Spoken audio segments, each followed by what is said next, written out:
Bonjour à tous, bienvenue dans ma chaîne YouTube Elias Esprit Libre. Je vais vous partager aujourd'hui une vidéo sur le vendeur automobile. Dès que je vois qu'il y a des voitures qui me plaisent, je partage avec vous. Mais là, il a fait une vidéo le vendredi sur la Tesla. Vous verrez la marque exactement, c'est la dernière modèle S. Elle fait 2000 chevaux. Il disait que elle est plus rapide qu'une Chiron en fait en reprise. Voilà, je vais vous la partager la vidéo. Avant de vous lancer la vidéo, les amis, elle vaut dans les 150 000 euros. C'est clair, ça fait cher. C'est très très cher. C'est pas voilà, c'est pas n'importe quelle personne quoi. Voilà. Moi, je trouve voilà qu'elle est pas mal. Vraiment, elle est pas mal d'options. Et moi, j'aime bien Tesla. Ceux qui ont suivi mes vidéos, j'en ai essayé quelques-unes. Bon, en ce moment, j'ai pas trop d'essais, alors voilà, je partage des autres contenus. Vu que voilà, ça fait quoi, 7 8 mois que j'ai la chaîne. Et voilà, je vais vous partager la vidéo. Comme d'habitude, je vais flouter en mosaïque légèrement, que vous pouvez voir le visage un peu. Par contre, je sais pas, je vais regarder, mais ces vidéos, ils durent entre 25 minutes et 35 minutes. Alors, je ne vais pas rester à long terme dans la vidéo. Si vous voulez voir vraiment la vidéo, vous allez sur sa chaîne, vous tapez sur le moteur de recherche YouTube, le vendeur automobile, tout simplement. C'est pas compliqué. J'ai pas besoin de mettre dans la description. Voilà. On se verra après la vidéo. Si j'ai des trucs à ajouter, je vous dirai après la vidéo. Allez, on se dit à toutes.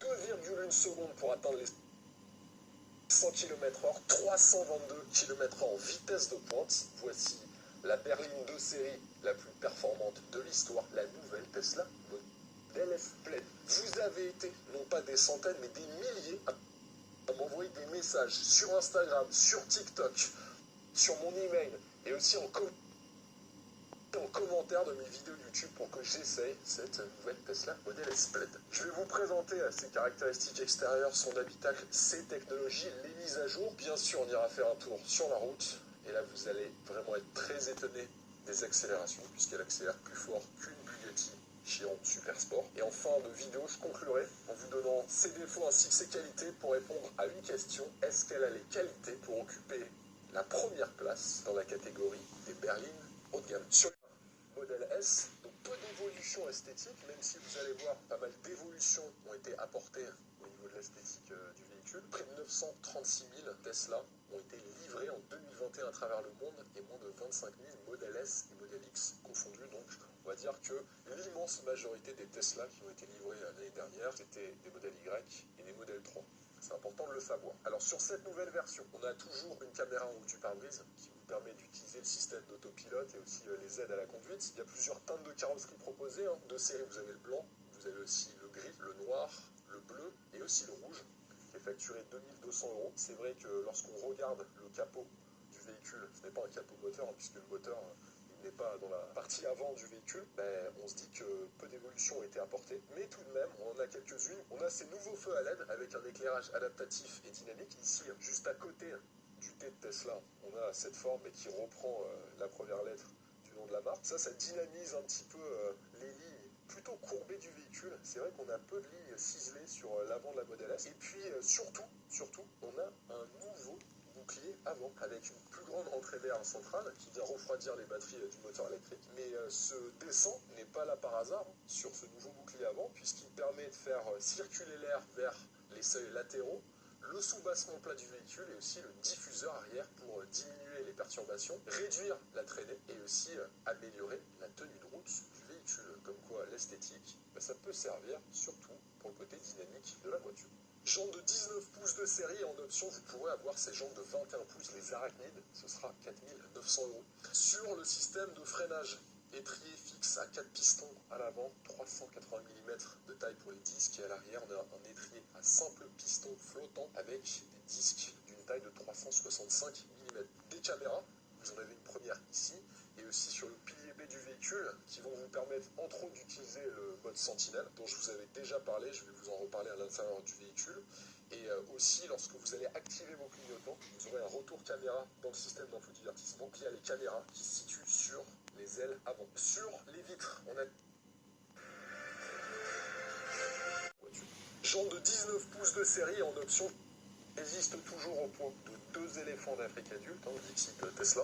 C'est aussi le cas sur les modèles 3 et les modèles Y. Poignée de porte affleurante, extractible automatiquement lorsque vous allez vous approcher du véhicule, et elles sont en noir brillant. Encerclement des fenêtres en noir brillant, ça lui va assez bien, notamment avec cette peinture rouge. 2,96 m d'empattement. On a un empattement qui est assez considérable. C'est vrai que c'est une voiture dans des espaces étroits qui est plutôt complexe à manœuvrer, il faut le savoir. Suspension pneumatique qui vont faire varier la garde au sol de 11,7 cm en position basse jusqu'à 15,8 cm en position haute. Coefficient de traînée aérodynamique le plus bas sur une voiture de série, 0,208 seulement. Ça lui permet bien sûr d'améliorer son autonomie, mais aussi ses performances. Et dernier détail sur la partie latérale, les plus observateurs d'entre vous l'auront peut-être remarqué, les ailes à l'arrière de la nouvelle Tesla Model S ont été élargies. Alors ça permet entre autres d'avoir une voiture plus stable lors des phases d'accélération, parce qu'en accélération, là on n'est plus sur une voiture traditionnelle, mais plus sur un dragster. Sur la partie arrière, béquet en fil de carbone, s'il vous plaît, une petite touche sportive à l'arrière, feu arrière à LED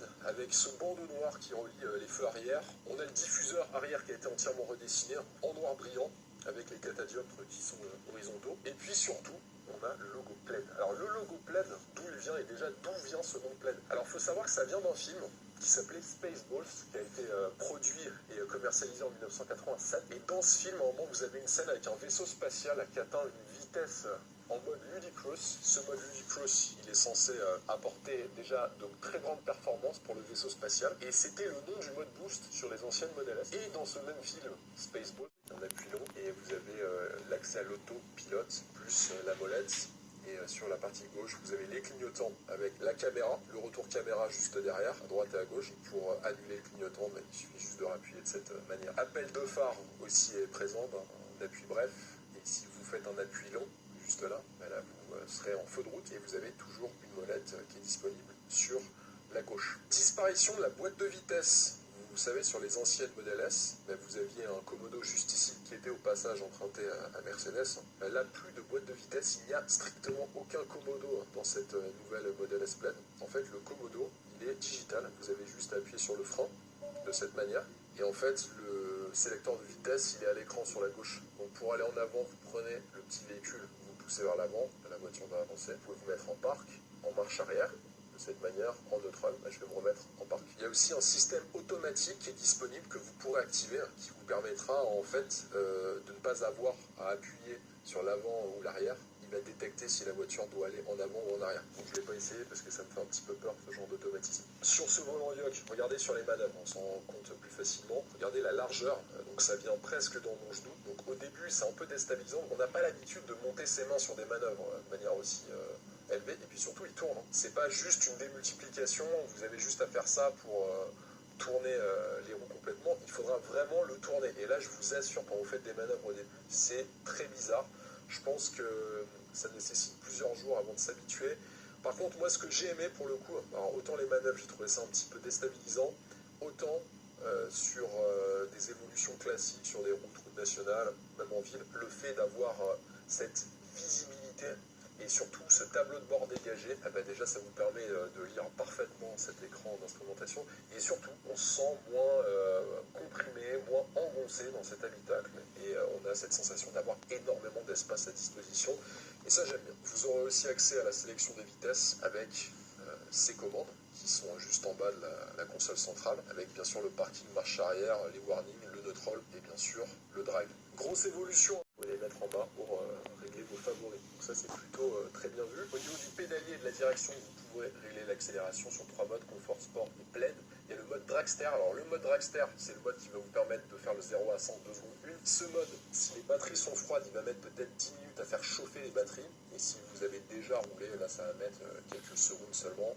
Vous pouvez aussi régler la direction assistée. Les clignotants automatiques, il y a un mode piste, tout comme la Tesla Model 3 Performance qui est disponible. Au niveau des suspensions, alors là on a énormément de réglages, on a beaucoup données télémétriques qui sont disponibles. Et la suspension pilotée est réglable sur 4 niveaux, donc confort, auto, sport et avancé. Là, vous pourrez régler toute la garde au sol. C'est assez hallucinant.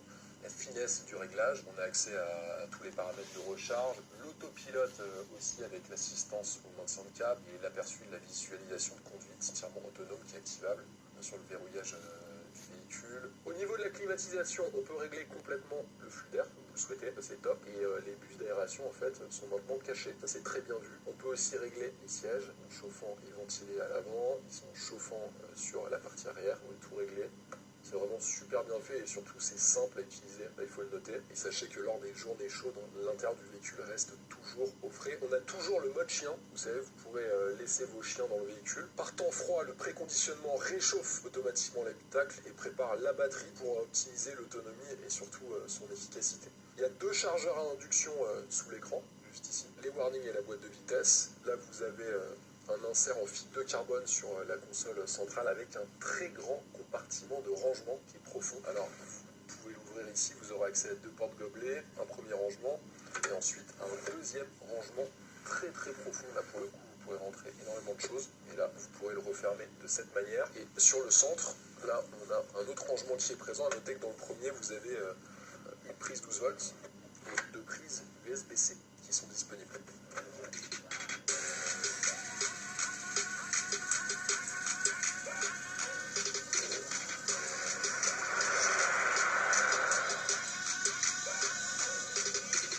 C'est maintenant à l'essai routier. Ça fait vraiment bizarre ce volant yoke. J'ai du mal à dire le mot yoke depuis ce matin. Vraiment, autant sur les routes comme ça, bon, on arrive à s'y faire de quelques kilomètres, autant sur les manœuvres, c'est une aventure au début. Je vais commencer à vous parler de ces suspensions. Suspension avant indépendante à double fourchette et suspension arrière multibras avec un système de suspension pneumatique qui permet de faire varier la garde au sol de 11,7 à 15,8 cm. L'avantage des suspensions pneumatiques, c'est que comme souvent, elles vous apportent un gain en termes de confort qui est non négligeable.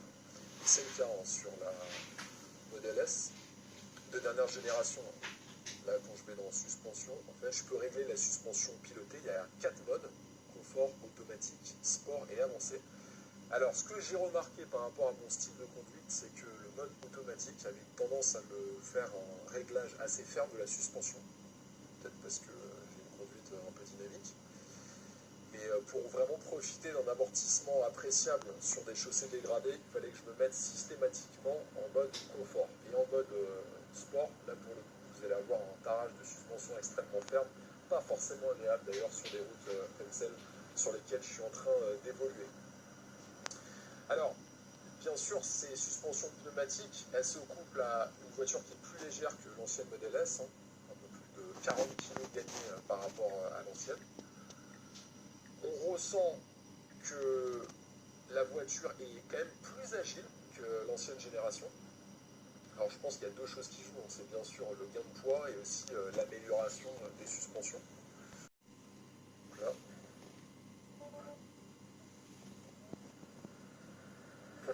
Oh là là là là là là là. Oh là là là là là là, c'est délirant, c'est délirant. Ah ouais, c'est vraiment délirant. Bon, là je suis obligé de flouter bien sûr la vitesse. C'est délirant. C'est délirant. Vraiment, la seule voiture où j'ai ressenti des sensations équivalentes, c'est la Bugatti Chiron Super Sport. C'est un beau compliment que je fais à Tesla, et je vous assure, de toute façon, vous avez qu'à regarder la fiche technique pour me croire. 2 secondes 1 de 0 à 100 km/h, bon, elle les fait facilement, j'ai même pas eu le temps de regarder le compteur.